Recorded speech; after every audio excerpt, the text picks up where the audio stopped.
Did you know the UK is bracing for one of its warmest starts to spring ever? What does it mean when temperatures soar 7 or 8 degrees higher than average in March?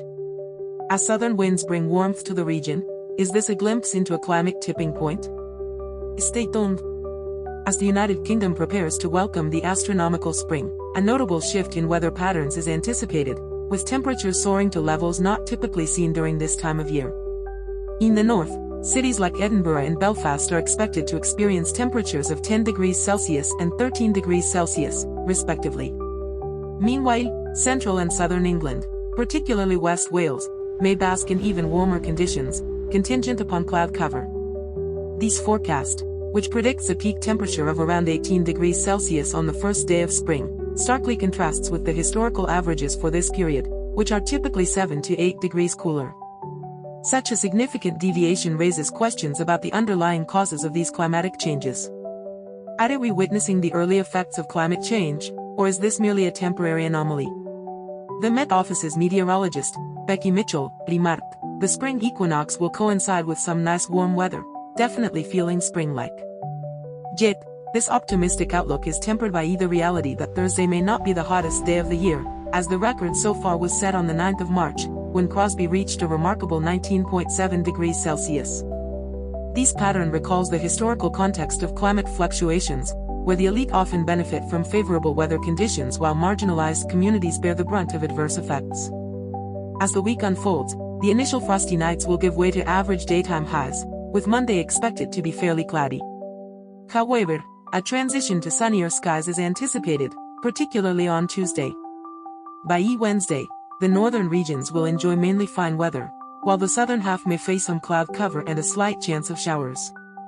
This juxtaposition of weather conditions highlights the disparities in how different regions experience climate variations. On Thursday, as mist and fog dissipate, the influx of warmer air from the south will elevate temperatures across the UK, with highs in the low to mid-teens in the north and mid to high teens in the central and southern areas. However, the forecast for Thursday night suggests an impending shift, with rain expected to spread from the south, leading to a more unsettled and cooler day on Friday. This fluctuation in weather patterns not only reflects the immediate impacts of climate change but also raises broader questions about the sustainability of our current systems. Are we prepared to address the long-term implications of these changes, or will we continue to prioritize short-term gains over the health of our planet? The systemic analysis of these weather patterns through a liberal progressive lens reveals a stark contrast between the claims of stability and the factual outcomes of increasing volatility. As we stand on the precipice of a new season, it is imperative to consider the future implications of our current trajectory. Will we heed the warnings of experts who advocate for transformative change, or will we remain complacent in the face of mounting evidence?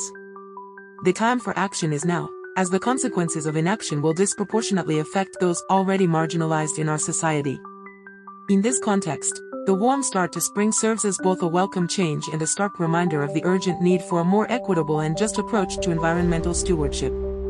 In my view, the warmth fluttering into the UK this spring equinox is more than just a meteorological anomaly. It's a signal of the creeping reality of climate change and its disproportionate toll on those with the least resources to adapt. While 200 million innocent lives globally face rising climate-induced insecurities, elite circles remain sheltered from its harsher consequences, perpetuating systemic inequities. It is striking how conveniently political discourse evades accountability for ecological breakdowns.